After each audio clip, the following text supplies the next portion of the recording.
Smart People, korban meninggal akibat virus corona di daratan China sudah menembus angka lebih dari 3.000 orang di 64 negara per 2 Maret 2020 dan diperkirakan akan terus meningkat. Wabah virus corona juga telah mengganggu aktivitas bisnis di China sehingga memunculkan kekhawatiran akan dampaknya terhadap perekonomian global. Saat ini China adalah negara dengan perekonomian terbesar kedua di dunia setelah Amerika Serikat. Menurut perkiraan IMF, ekonomi China akan tumbuh 6,1% pada tahun 2019 dan melambat menjadi 5,8% pada 2020 sebagai dampak virus corona ini. Virus corona terbukti memukul keras perekonomian China. Sejumlah perusahaan multinasional telah menyatakan untuk menghentikan sementara proses produksinya, seperti Apple, Starbucks, McDonald's, Disney, ataupun Nike. Lantas, bagaimana kondisi perekonomian secara global jika dilihat dari sisi pasar saham, komoditi, dan juga pasar uang? Selengkapnya kita simak perbincangan kami bersama dengan analis dari PT First State Futures. Halo Smart People, bagaimana kabar Anda? Sehat dan optimis ya? Saya Dian Marta, kali ini akan bersama Anda dalam Bincang Bisnis.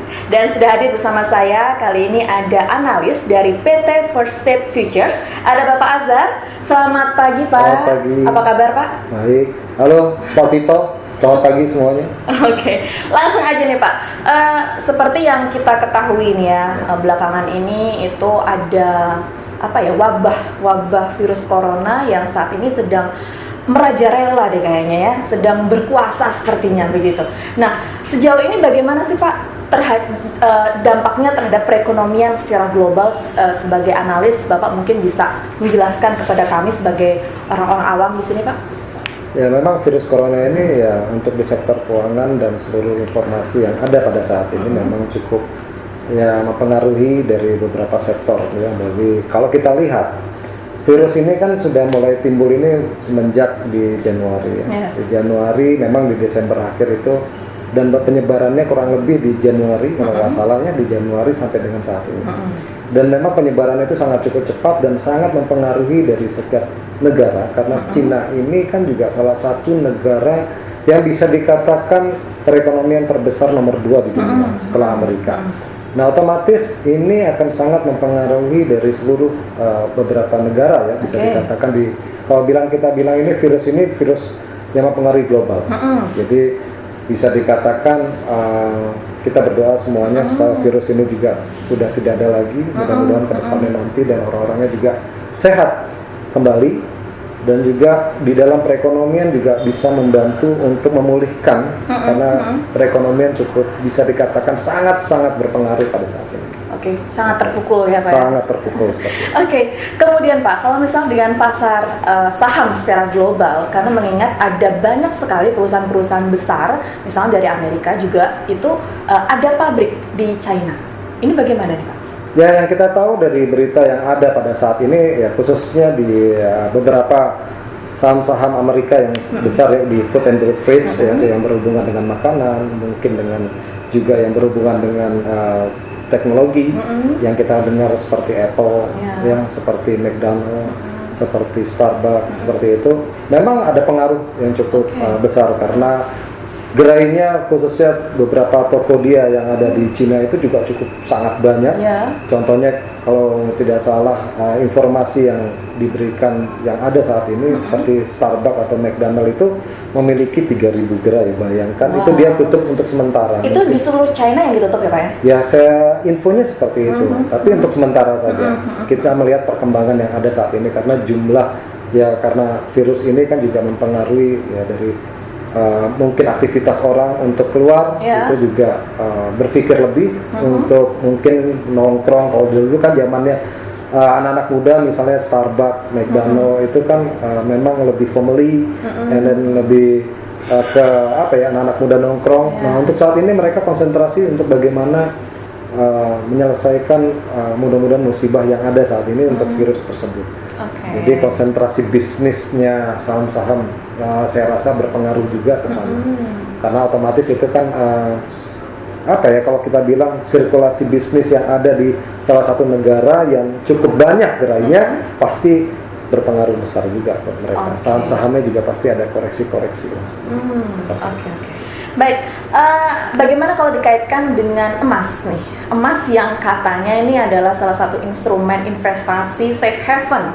Nah, terkait dengan adanya virus corona yang semakin lama banyak sekali korban-korban yang berjatuhan, baik itu yang meninggal maupun yang terinfeksi juga di 64 negara bahkan. Nah, oke. Ini cukup memang harus kita pikirkan juga. Kita lihat, kita tarik mundur selama 2 tahun ke belakang. Seharusnya di 2020 ini adalah momentum untuk merubah perekonomian global untuk lebih baik. Karena dulu isu-isu yang terjadi di 2 tahun yang lalu, contohnya seperti yang dulu kita melihat ada perang dagang antara Amerika dengan China.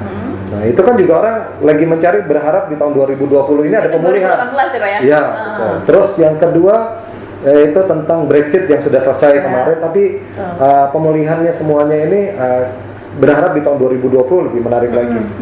Terus di tahun sebelumnya juga berpengaruh tentang perang antara Korea dengan, itu juga berpengaruh juga terhadap. Nah, makanya momentum di tahun 2020 ini banyak sekali ekonom ataupun bisa dikatakan investor berharap di tahun 2020 itu adalah momen pemulihan perekonomian global. Tetapi apa yang terjadi pada saat ini, ya memang di luar dugaan manusia, itu terjadilah virus corona ini yang akhirnya menjadi, bisa dikatakan harapan itu agak sedikit memudar, sedikit memudar, tapi kita tidak boleh putus asa karena kita harus punya semangat, karena kita smart people selalu berpikir sesuatu yang positif, dan kita harus yakin ekonomi di dunia ini juga akan pulih kembali, dan juga emas menjadi fenomenal yang cukup menarik, karena emas kenaikan emas ini dari tahun lalu sampai dengan saat ini cukup menarik dan cukup besar. Dan bisa dikatakan di tahun ini saja ada pergerakannya kurang lebih 4%, walaupun memang terjadi sedikit koreksi. Tetapi analis dunia bisa mengatakan seperti levelnya Goldman Sachs mengatakan, memang emas akan mencapai ke level 1.800. Ya, memang planningnya dan analisanya mereka sampai dengan 1.800 di tahun, kurang lebih di 12 bulan ini. Berarti sampai akhir tahun ini diperkirakan 1.800. Yes, karena ini data dari yang mereka sampaikan. Dan tetapi juga kita juga bisa melihat anomali-anomali yang terjadi saat ini, itu juga mendukung sekali, karena apa? Investor mencari safe haven, investasi yang, instrumen investasi yang cukup bisa dikatakan safe, ya. Walaupun ada pergerakan yang mungkin koreksi sesaat, tapi tetap emas itu menjadi primadona. Terbukti investor banyak menempatkan suatu investasinya mereka ke emas. Betul banget. Dan ini ya seharusnya memang untuk small people juga mengambil momen-momen seperti ini, karena bukan berarti kita harus berpikir juga bagaimana emas itu sendiri, tapi emas memang menjadi primadona dan terbukti saat ini kenaikannya cukup signifikan ya, bisa dikatakan seperti itu. Terlambat nggak sih untuk kita bisa berinvestasi emas saat ini? Nah ini dia, kalau dibilang terlambat, segala sesuatu itu harus dimulai.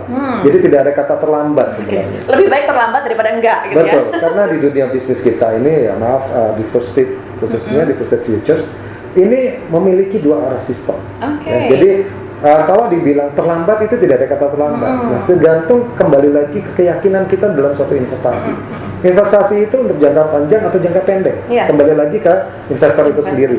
Nah, kita di First State Futures ini memiliki konsultan-konsultan yang cukup profesional untuk mengarahkan para investor untuk mengambil keputusan di dalam investasi apa yang menarik, yang seperti cocok itu. Betul. Oke, Pak Azhar, terkait dengan isu minyak nih Pak, OPEC saat ini sedang memangkas produksi minyak secara global nih, gitu. Bagaimana kaitannya dengan virus corona juga? Apakah ada kaitannya juga Pak? Saya rasa ada, karena gini, karena memang dari berita yang ada pun pada saat ini minyak, karena banyaknya mengurangi permintaan terhadap minyak itu sendiri. Terus yang kedua juga bagaimana melihat perkembangan nanti setelah meeting OPEC di bulan Maret ini.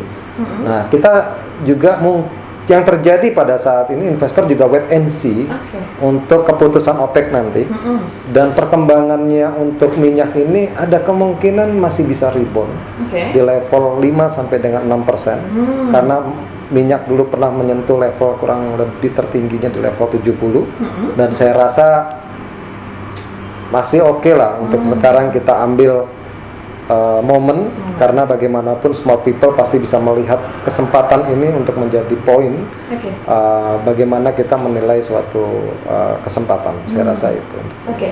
Beralih ke perekonomian dalam negeri nih, ya. Gitu ya. Kalau tadi kita bicara panjang lebar mengenai perekonomian secara global, tapi bagaimana dengan perekonomian dalam negeri?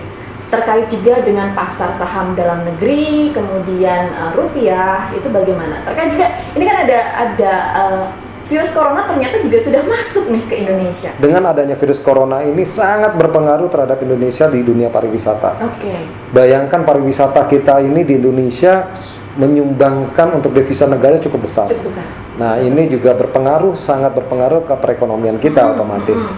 Yang biasanya contohnya di beberapa kota yang ada di Indonesia itu sendiri yang menjadi destinasi pariwisata cukup besar, ya mungkin sekarang lesu, ya otomatis sirkulasi ekonominya pasti berpengaruh. Dan saya yakin pemerintah kita juga pasti punya stimulus-stimulus yang sangat menarik pada saat ini untuk mendukung para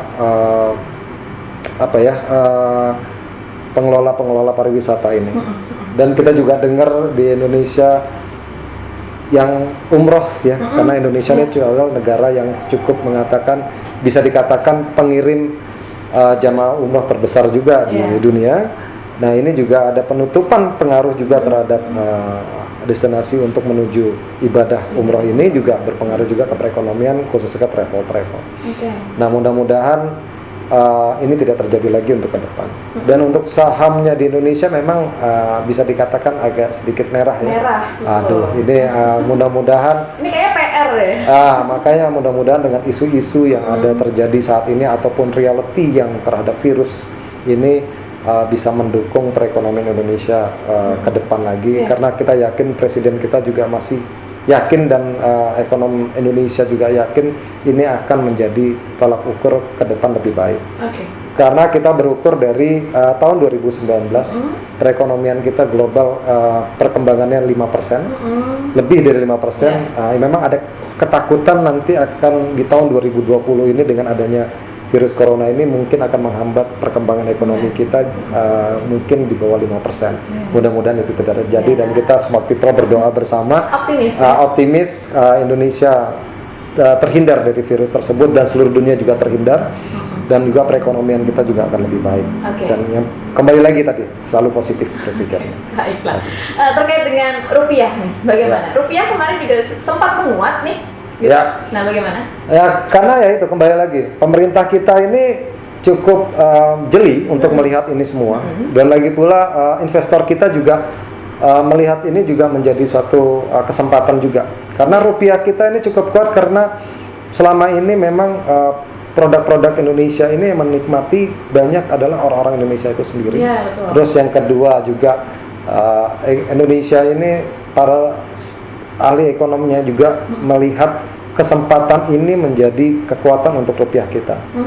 Dan lagi pula dolar juga kemarin kan, kalau kita kembali lagi rupiah kembali lagi biasanya langsung dibandingkan dengan dolar. Dolar ini memang ada penguatan, tetapi ingat dolar ini ada kemungkinan untuk penurunan, yang isunya akan Fed menyatakan akan Federal Reserve-nya Amerika akan menurunkan suku bunganya Amerika 2 kali dalam tahun ini. Nah, mungkin kembali lagi wait and see lagi investor, dan mungkin juga kembali rupiah juga kita doakan untuk menguat lagi. Seperti itu. Baiklah, nah kalau kita sudah belajar nih mengenai perekonomian secara global, kemudian perekonomian nasional juga, kalau begitu investasi apa nih kira-kira yang cocok saat ini Pak Azhar? Benar, investasi yang kita analisa dari beberapa lama saat ini, dan beberapa para analis juga mengatakan di berita-berita pun juga cukup kuat, ya bisa dikatakan safe haven yaitu adalah kembali lagi ke emas. Emas ini menjadi primadona kembali, yang tadi seperti saya katakan sebelumnya. emas menjadi tolak ukur di mana investasi yang tidak ada kepastian di antara beberapa instrumen yang lainnya, dan emas ini cukup menarik menjadi suatu investasi yang bisa dikatakan mau jangka pendek, jangka panjang, dan juga menjadi penempatan investasi yang kuat pada saat ini. Ya, mungkin yang menjadi obat lah ya, menjadi investasi, karena investor mencari sesuatu yang sedikit pasti tetapi pergerakannya cukup menarik, yaitu adalah emas saat ini. Angin segar lah ya gitu ya. Betul. Baiklah, terakhir nih Pak, ada tips nggak untuk smart people yang mungkin saat ini masih bingung nih memilih investasi apa sih yang cocok gitu? Oke. PT First State Futures juga perusahaan yang bisa dikatakan untuk teman-teman smart people, bisa dikatakan kita harus meneliti dulu, kita cek dulu perusahaannya seperti apa. Kalau kita mau investasi, harus tahu dulu perusahaan ini aman atau tidak. Itu dulu, terdaftar enggak di pemerintah kita. Terus yang kedua, instrumen apa sih yang mau diinvestasikan? Nah, investasi itu harus kembali dulu ke diri kita. Konsep investasi itu untuk jangka pendek, jangka panjang, untuk menambah kekayaan, atau memang untuk meningkatkan pendapatan kita di jangka pendek atau jangka panjang. Kembali lagi di situ. Nah, yang ketiga, bagaimana kita melihat suatu investasi itu mengerti dulu terhadap produknya. Jadi pelajari dulu produknya. Itu yang paling penting. Karena First State Futures juga mempunyai konsultan-konsultan yang cukup mumpuni atau bisa dikatakan profesional di bidangnya untuk mengedukasi dulu pertama kali terhadap investasi apa sih yang pantas untuk investor. Nah, kalau kita lihat di sini kembali lagi ke tadi, primadona yang sangat menarik, kebetulan PT First State Futures juga memiliki produk emas. Nah, kita di komoditi emas cukup memang concern ke sana. Bisa dikatakan teman-teman ataupun smart people bisa kita ajarkan atau kita beri edukasi bagaimana di perdagangan berjangka itu cukup menarik dan juga cukup membuatkan kita pengetahuan tentang bagaimana mengembangkan suatu investasi di zaman saat ini. Dan enaknya lagi, investasi sangat dimudahkan pada saat ini. Teknologi sangat didukung, perusahaan kita juga memudahkan bagaimana para investor untuk bertransaksi. Nah, ini yang paling penting. Dan smart people kembali lagi, momen ini adalah kesempatan kita untuk memulai suatu investasi. Dan investasi emas, saya rasa untuk saat ini dan seterusnya, itu menjadi pilihan yang terbaik pada saat ini. Baiklah, berarti memang nggak perlu takut lagi nih untuk smart people yang akan mulai berinvestasi begitu ya, gitu ya. Betul. Oke, Pak Azhar, terima kasih untuk waktunya Pak. Perbincangan kali ini luar biasa sekali dan apa yang kita sampaikan ini semoga bisa mendukung pengetahuan kita semakin nambah lagi ya terkait perekonomian secara global, kemudian nasional juga, dan juga saham-saham apa sih yang cocok begitu ya, investasi apa sih yang cocok gitu ya Pak ya. Oke, kita ketemu lagi di lain kesempatan Pak Azhar. Sehat terus Pak Azhar. Sama-sama, semuanya sehat, sukses juga buat smart people. Baik, demikian tadi Smart People, perbincangan saya bersama dengan analis dari PT First State Futures, Bapak Azhar, yang kita sudah berbincang mengenai perekonomian global, kemudian perekonomian nasional juga, dan juga instrumen apa sih yang paling cocok untuk saat ini Anda investasikan gitu ya. Saya Dian Marta, pamit undur diri, kita ketemu lagi di lain kesempatan, sampai jumpa.